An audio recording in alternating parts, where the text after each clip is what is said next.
Assalamu alaikum wa rahmatullahi wa barakatuh. Firstly, a minor correction. I'm no longer with Al-Maghrib. I'm with the Islamic Summit of America, and I've moved from Memphis to Dallas. Minor points. Secondly, I appreciate immensely your invitation. I must confess it is my shortcoming. I was not aware of your institute before the offer came. So I Googled it. I found a bit more about it, and I'm very intrigued by it, and I'm very happy at the paradigm and the concept. And I think it is very necessary that we broaden such a philosophy of dealing with one another in a very frank and yet polite manner. That it's time that we move to the realities of our differences in a way that at least we hope to understand, if not necessarily persuade, but at least to contextualize, and therefore to be in a better position to engage in interfaith community building, intra-faith, excuse me, not interfaith. That was a slip of the tongue. So let me jump in straight, inshallah, time is limited. As we are all aware, Yazid ibn Muawiyah is one of the most contentious figures of Islamic history, despite the fact that he only ruled for around 3.5 years.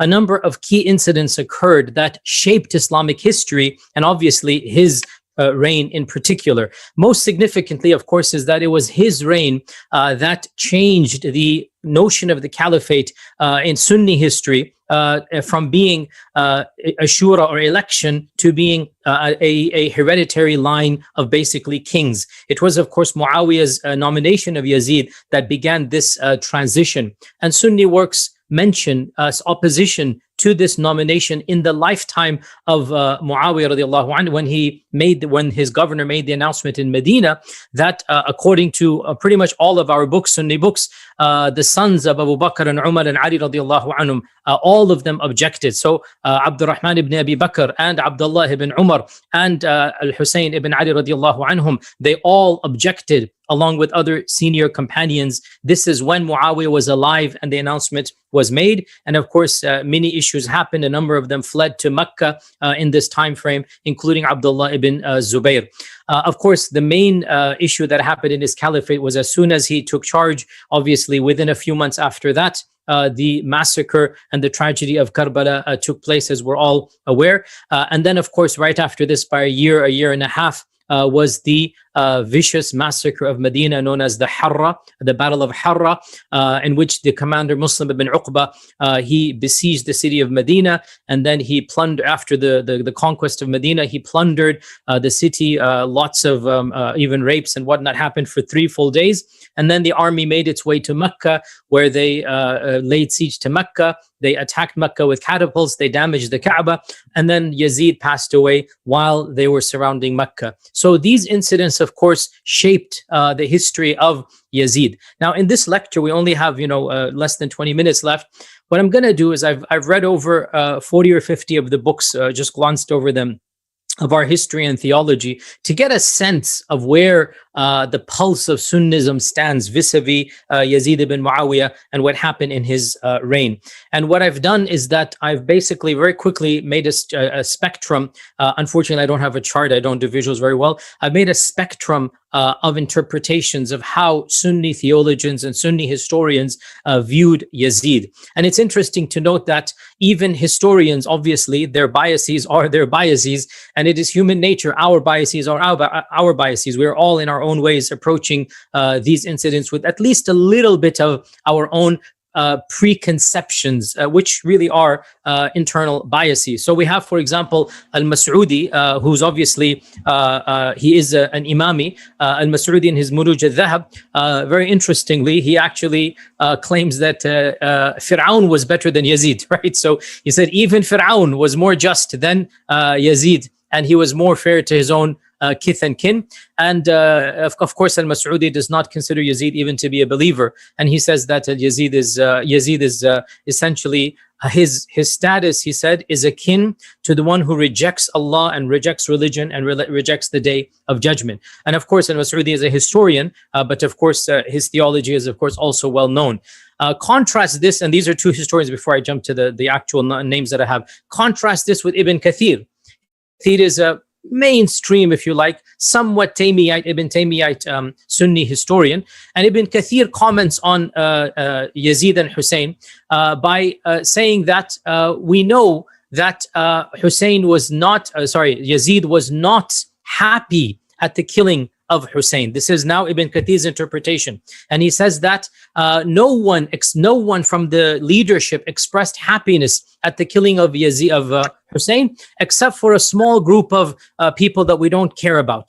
And he says that Yazid himself, if he were to be directly in charge of the surrounding of Hussein radiallahu anh, he would have not done what Ibn Ziyad did, and he would have let Hussein go free, or at the maximum, he would have exiled him. Okay, he would not have killed him. This is Ibn Kathir's interpretation of what Yazid would have done. And then he says, and it does appear that Yazid cursed Ibn Ziyad for what Ibn Ziyad had done, and la'anahu wa shatamahu, and he showed his anger. However, Ibn Kathir also says he did not remove Ibn Ziyad from power, nor did he actually reprimand him in person, nor even did he send a messenger to criticize him. Wallahu ta'ala a'lam. This is what Ibn Kathir says. And he also says in his history that most of what the people criticize Yazid for is the fact that he drank alcohol and he committed indecencies.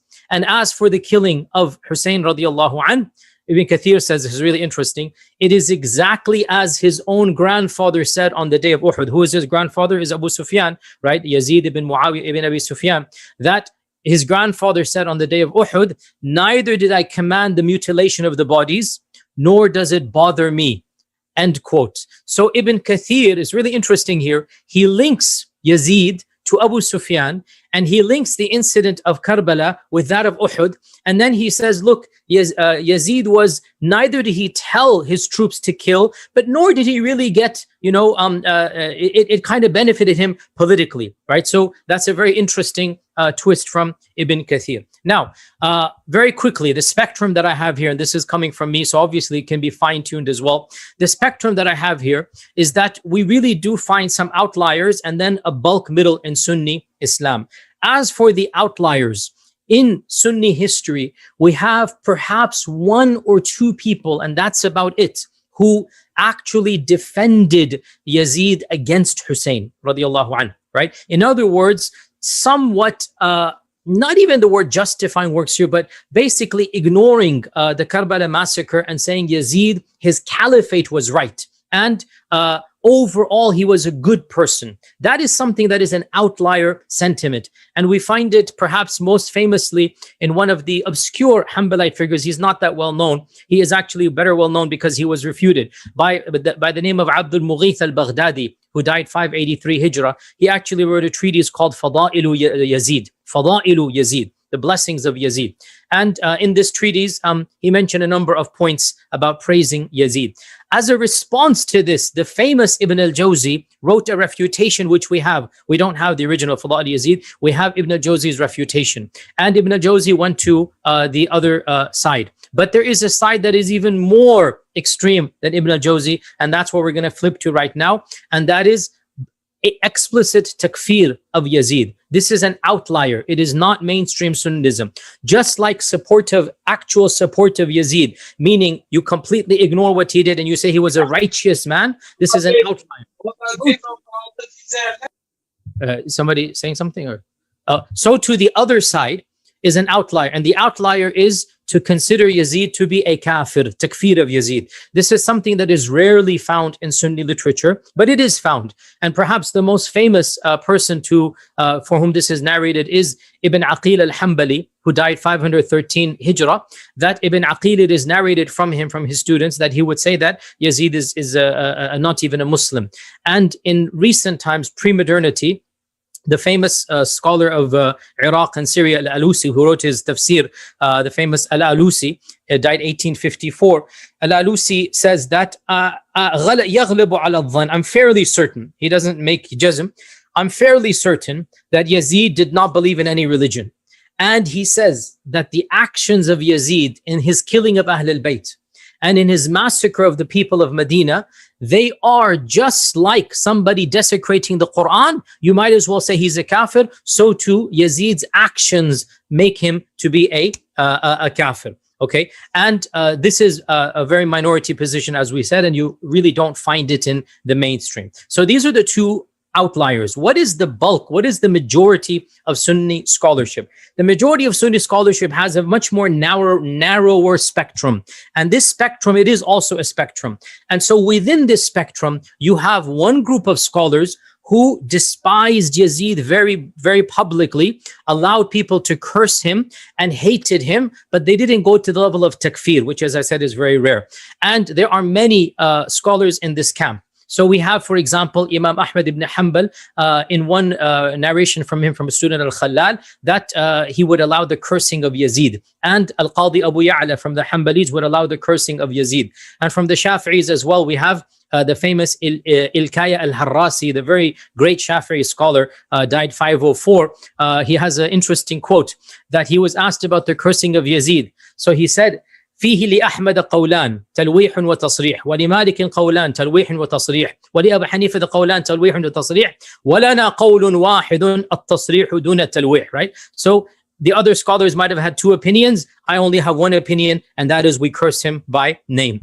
And Ibn Asakir, the famous historian as well, it is very clear that he's on the camp of, publicly dissociating from Yazid and considering him to be a very evil person. And of course, perhaps the most famous in this category is Ibn al-Jawzi, 597. He wrote a treatise, as I said, refuting the other Hanbali scholar Abd al-Mughith, and this treatise is in publication. You can find it on the internet. It is called الرد على المتعصب العنيد المانع من ذم يزيد. That refuting this ignoramus fool who says that it is not allowed to criticize Yazid. He's refuting Abd al-Mughith. Abd al-Mughith and Ibn Jawzi were in the same time frame, the same city, and they hated each other. So they're writing refutations of one another. And in this book, he provides vivid details about the massacre of Hussein radiallahu anh, and he lays the blame squarely on Yazid. And he affirms the incident of Hussein's head being taken to Syria and being poked by Yazid. He mentions that the daughters of Hussein radiallahu anh were threatened to be taken slaves, milk yamin, in the presence of Yazid. And Yazid taunted them, but did not allow that to happen. And then he also refutes the claim that the majority of the Ummah gave allegiance to Yazid. He said they did this out of fear and not out of love. And he defended Hussein radiallahu anhu's khuruj, if you like, as not being Khariji. In other words, he said some people said that Hussein radiallahu anh is a Khariji for exiting the rule, and he defended it because this does not apply to Hussein radiallahu anh. Also, At-Taftazani, the Ash'ari scholar, also has this notion that you are allowed to curse Yazid. Even the famous, by the way, Ibn Hajar, the mainstream Sunni scholar, there's a hadith in Sahih Bukhari that the wording goes, the destruction of the Ummah will be from the hands of some of the young men of the Quraysh. And Ibn Hajar basically says this is clearly a reference to Yazid. Now, there's no cursing, but it's very clear that Ibn Hajar is on the side of this side of the spectrum. Okay, what is the other side of the mainstream Sunni spectrum?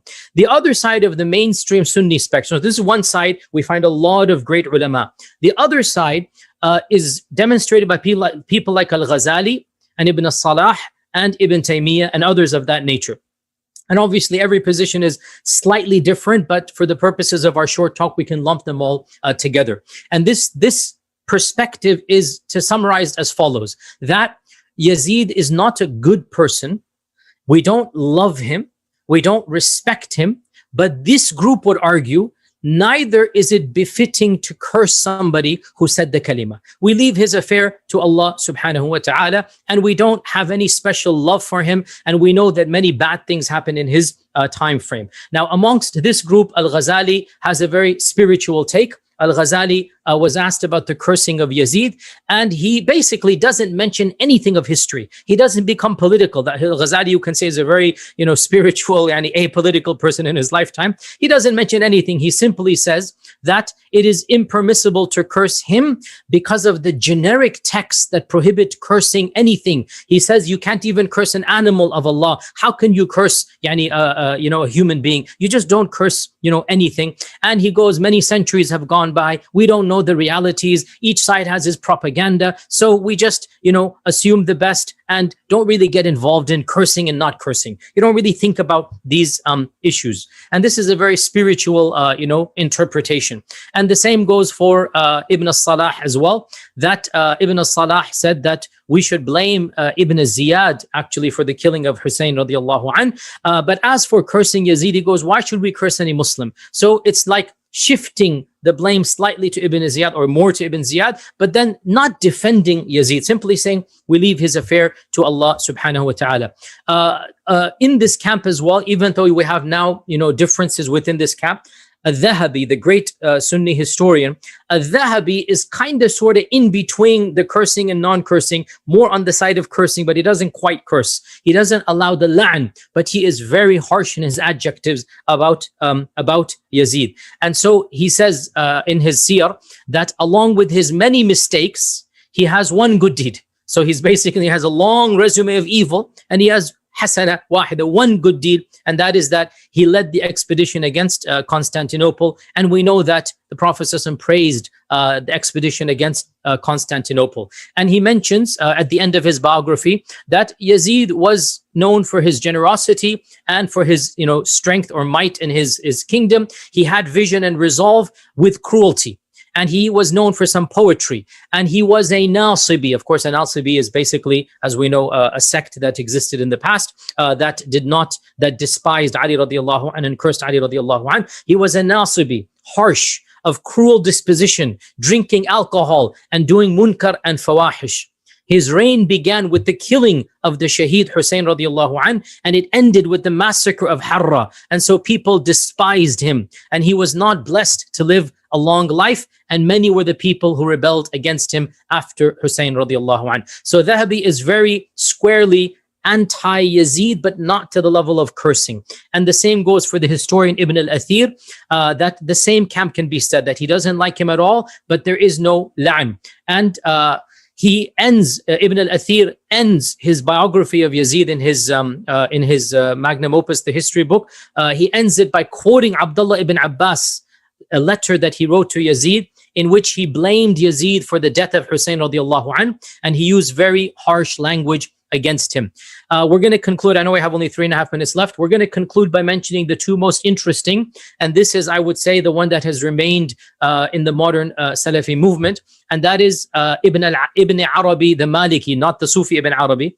Ibn Arabi the Maliki, judge from Andalus, who wrote Al-Awasim and Al-Qawasim, and then Ibn Taymiyyah. Obviously, everybody knows Ibn Taymiyyah. That the both of these, they have an interesting take, and it is somewhat in the same realm. And they believe that this is a middle course, and they think that the people went to extremes regarding Yazid. Some consider him to be a zindiq and kafir.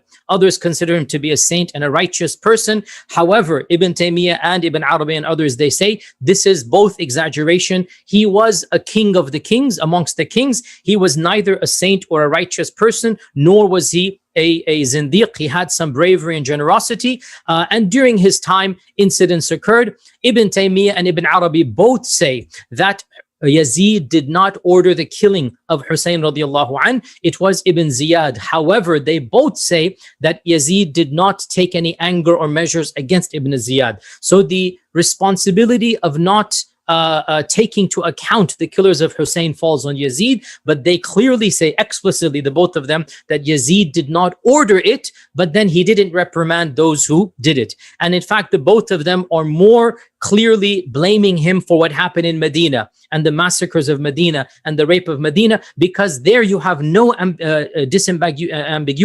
Yazid explicitly said to his commanders, conquer Medina and you have 3 days, do as you please, tell your troops to loot and plunder and rape, and then 3 days you have to leave Medina. So this is very, very explicit. Now this strand, which some have called it a pro-Umayyad Sunni stance, this strand has definitely survived to our times. And what we find is that we get more and more of our modern scholars somewhat on the defensive on the side of Yazid. So for example, the Kuwaiti preacher, Shaykh Uthman al-Khamis, he actually denies that Yazid was a fasiq. and he says that we don't know for sure. And this is actually very rare in Sunni Islam to say this, The Grand Mufti of Saudi Arabia, Shaykh Abdul Aziz al-Sheikh, he says on the YouTube video clip that is viral now, he says that Yazid was Amir al-Mu'mineen and a legitimate Khalifa, and one should not have rebelled against him. And perhaps the most academic example of this entire genre is a PhD dissertation done at the University of Medina, where I used to study. This is the PhD. I have a copy of it here. And it is called Muwaqif Mu'arada min Khilafati Yazid ibn Muawiyah.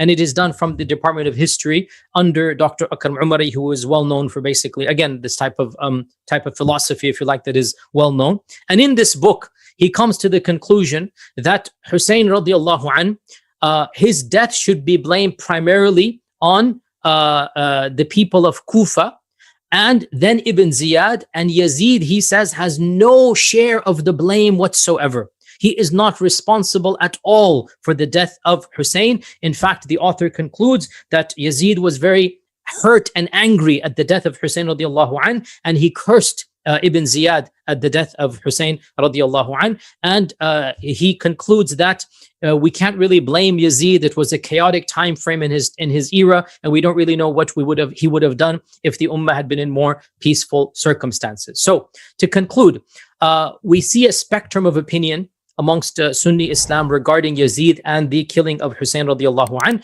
We have a small group that made complete takfir of him, and we have a very even smaller group that defended him as a person. We don't have a single Sunni historian or theologian that defended the killing of Hussein radiallahu anh. Rather, the max that we get, they defend Yazid as not being responsible for the death of Hussein, but they don't defend the actual killing of Hussein radiallahu anhu. What we also find is that some ulama allowed the cursing of Yazid because of his evil, and others generically said we don't curse Muslims, and a third group said no, even Yazid in particular, we shouldn't curse him because he has also done, he was the Khalifa and his father was Muawiyah, etc., etc. And we also find, as we said, a small group of people that have now become, I would say, a larger mainstream pro-Umawi, in which they actually go into almost a defense of the persona of Yazid, but not of the actions that happened under Yazid's time frame. And I would say, and with this I conclude, and knowing this movement and knowing the people of the movement, I would say there's two primary reasons why we find a shift from Ibn al-Jawzi's narrative. So Ibn al-Jawzi's narrative is hardly found in our time, which is harshness and criticizing and la'na, and who the heck could defend Yazid? Why would anybody do that? That's almost gone. What we find is a more pro-Umawi stance, which is Ibn Arabi and Ibn Taymiyyah. And I would say there's two primary reasons for this. And this is my interpretation, and Allah knows best. Firstly, I would say the anti-Shi'i sentiment in many Sunni scholars has caused them to gravitate towards this spectrum in Sunni Islam when it comes to interpreting Yazid and Hussein radiallahu anh. That they're gravitating towards Ibn Arabi and Ibn Taymiyyah in this regard. And then secondly, especially with regards to the modern Salafi movement, if you're aware of what their interpretations of Islam are, because they're so obeying the ruler, and because they have been taught that it is a part of Islam to obviously obey, to always obey and to not question. So the narrative, therefore, of Yazid and Hussein radiallahu anh must be understood in light of their teachings that the ruler is never rebelled against. And so Hussein radiallahu anh becomes a sincere, but according to them, politically naive, right? So he's a good person, but he was deceived by the people of Kufa. And he didn't understand that he would be taken advantage of, and things happened the way that they happened. This is a narrative that is now very much mainstream, and I would say the dominant discourse. However, it wasn't always the dominant. And I would venture the dominant discourse once upon a time was Yazid is an evil person. He is not worthy of any respect. In fact, we should curse him, and we don't love him. Or even if we don't curse him, it's not because of him as a person. It's because we should not invoke Allah's la'na as a rule, that we just stay quiet about this issue. And I'll conclude by the famous quote of Imam Ahmad ibn Hanbal, who is universally considered to be one of the Imams of Sunni Islam. His son asked him that, oh my father, is it our theology to love Yazid ibn Muawiyah? And Imam Ahmad famously remarked that, Ya bunay, can anybody who has Iman love Yazid ibn Muawiyah? Can anybody who has Iman love this person? So his son then said, why don't we curse him? And then he said, Ya bunay, have you ever heard my tongue say Allah's la'an on anybody? It's not my philosophy to do that. This, I would say, represents centrist, mainstream Sunni doctrine about Yazid. We have doctrines to the right and left, and to the extreme right and extreme left. And in our times, one particular extreme right doctrine seems to be more predominant, but we should look at it historically as being one strand and a much larger strand. And in the end, Allah subhanahu wa ta'ala knows best. And inshallah, I'll hand it back to our moderator.